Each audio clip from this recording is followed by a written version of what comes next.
Hello दोस्तों, veterans नमस्कार। मैं दीवान सिंह। मैं बताना चाहूँगा कि कमल पाटनी जी ने एक पत्र कई जगह जो यूनिफॉर्म डीए है उसके बारे में लिखा है। Memorandum representation regarding uniform DA to all pensioners and review of ex gratia scheme और review of ex gratia scheme के लिए भी। अब ये तो पता है कि जो रिव्यू ऑफ एक्स ग्रेशिया है उसका तो आईबीए ने क्लैरिफिकेशन दे दिया है कि वो वन टाइम मेजर था, वो नहीं होगा। लेकिन फिर भी उनकी लैंग्वेज इस प्रकार की है डाउटफुल कि वो हर साल रिव्यू होगा। पाटनी सर ने लिखा है, किस किस को लिखा है? Convener United forum of bank unions, क्योंकि इसके ये पार्ट है, इन्होंने इसको रेजिडियल इश्यूज में रखवा रखा है, और इंडियन बैंक एसोसिएशन,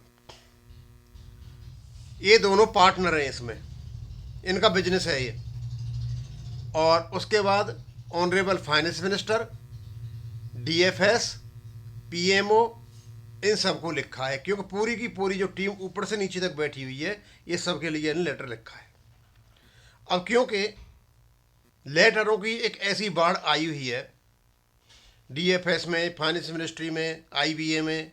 आईबीए का तो कोई मतलब नहीं लिखते हैं उसको, कोई सेंसलेस है वहाँ तो लिखना, वो तो और हमारी मतलब काम खराब कर सकते हैं, उनके हाथ में है कुछ भी नहीं। सब्जेक्ट है urgent demand for grant of uniform dearness allowance DA to all bank pensioners and comprehensive review of the existing ex gratia payment scheme. Respected sir और मैडम, यहाँ इन्होंने लिखा। आपको पता है कि जो एक्स ग्रेशिया है उसका ऐसा आभास दिया गया था कि हर साल इसका रिव्यू होगा, अदरवाइज डालना नहीं चाहिए था।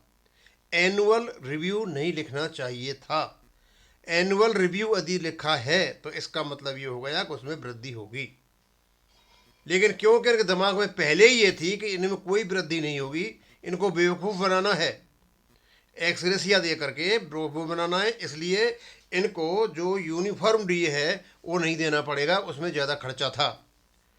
और एक्स ग्रेशिया देंगे, दिमाग में ये जाएगा कि भाई ये पेंशन अपडेशन इसलिए नहीं दे रहे हैं कि केस सब जुड़ूस है, जब वहाँ इन्होंने ये मान रखा है कि उसका कोई प्रोविज़न नहीं है, झूठा हलफनामा दे रखा है। ये जो इनकी अनियमितताएँ, इरेगुलरिटीज हैं, जो आपस में चीज़ मेल नहीं खाती हैं, बस ये सबसे ज़्यादा डिस्टर्बेंस करती हैं। या तो क्लियर क्लियर कह दो, घुमाने करने की कोई ज़रूरत नहीं है।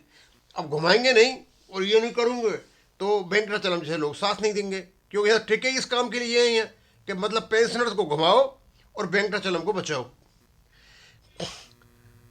अब है urgent demand for uniform DA to all pensioners and comprehensive review ex gratia this payment scheme. Respected sir madam, I respectfully submit this memorandum to draw your urgent attention to the long pending and deeply discriminatory issue concerning dearness allowance of bank pensioners and the arbitrary continuation of ex gratia payment system in lieu of lawful pension revision.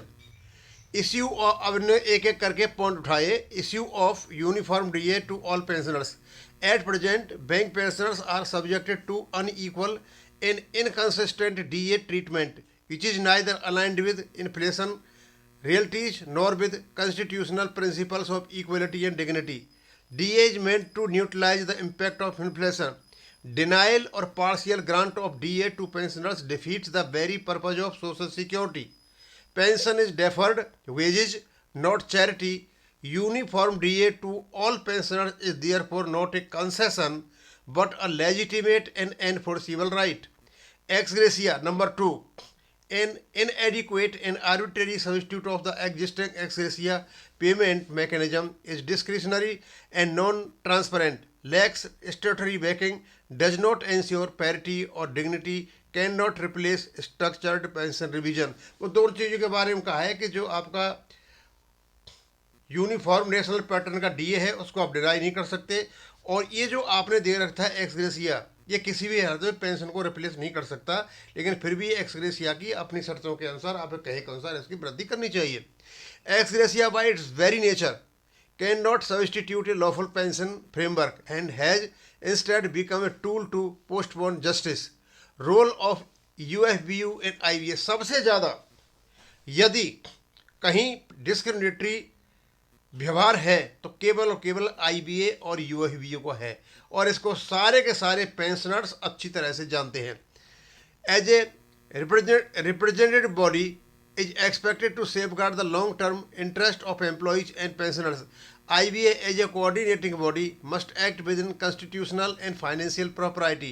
The continued acceptance of ex gratia in place of pension bears a serious concern about conflict of interest, erosion of representative accountability, marginalization of senior citizens, constitutional and social perspective. Article 14, अब वही article मतलब equality, right to equality आ गया, फिर right to dignity आ गया। Supreme court jurisprudence consistently holds that pension is a social welfare measure, not a bounty. Denial of DA parity violates these settled principles.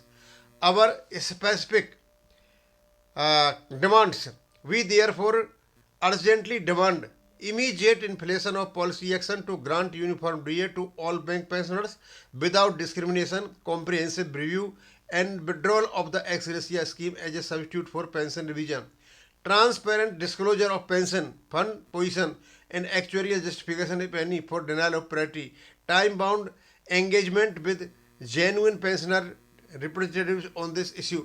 Conclusion: this is not merely a financial issue, it is a question of justice, dignity, trust in public institutions. Delay has already caused irreparable hardships to a rapidly aging pensioner population. We sincerely hope that UFBU, IVA and the government will act responsibly and expeditiously before this issue escalates into a large constitutional and social crisis. और यह पाटनी साहब ने यहाँ पर लिखा हुआ है, दस्तखत वाला फ़ोन नंबर वगैरह लिखा हुआ है। दोस्तों, ये अच्छी तरह से पता है आपको कि पेंशनर के साथ अन्याय तो हो रहा है,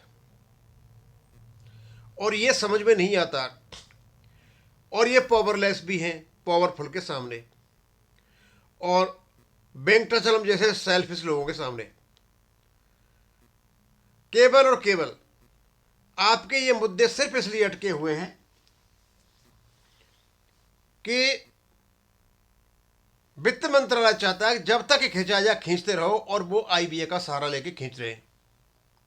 अब आईबीए तो कुछ कर नहीं सकता, अब उनको एक ऐसी दीवार चाहिए जो हमारे मुद्दों को, हमारे लाभ को, हमारे बेनिफिट को इधर उधर स्प्रेड कर सके, फैला सके, और इसके लिए एक दीवार खड़ी कर रखी है, और उस दीवार का नाम है वेंकटाचलम। अदरवाइज जो व्यक्ति रिटायर हो चुका है उसे क्या लेना देना यार सर्विंग एम्प्लॉय ऑफिसर से। बहुत नेतागिरी कर ली, काफ़ी खा लिया, पी लिया, अच्छी इमेज बना ली, रिटायर हो गए, घर बैठो अपने। लेकिन नहीं, इनको वहीं रहना है, क्योंकि इनको जो मॉनेटरी बेनिफिट मिलते हैं, जो फ़ायदे मिलते हैं, वो इसी चीज़ के लिए मिल रहे हैं कि तुम कब तक पेंशनर्स के हक को मरवाओगे, और ये पेंशनर के हकों को यही मरवा रहे हैं, और कोई नहीं है। अदरवाइज किसी भी डिपार्टमेंट में ऐसा नहीं है जिस प्रकार की हालत बैंक पेंशनर्स की बनी हुई है। अब मैं और तो ज़्यादा क्या बताऊं, बहुत कुछ है इसमें, बता दिया इन्होंने, लेटर लिखा हुआ है इसमें, आईबीए को, कन्वीनर को भी लिखा हुआ है, यूएफबी कन्वीनर को लिखा है, सबको लिखा है। अब ये लेटर जाएंगे उनके पास, अब ये कोई एक्शन लें, ठीक ठाक है, नहीं लेंगे तो क्या कर सकते हैं। बस जिसका काम है भेजना वो भेजते रहते हैं, हम आपको बताते रहते हैं। थैंक यू, धन्यवाद।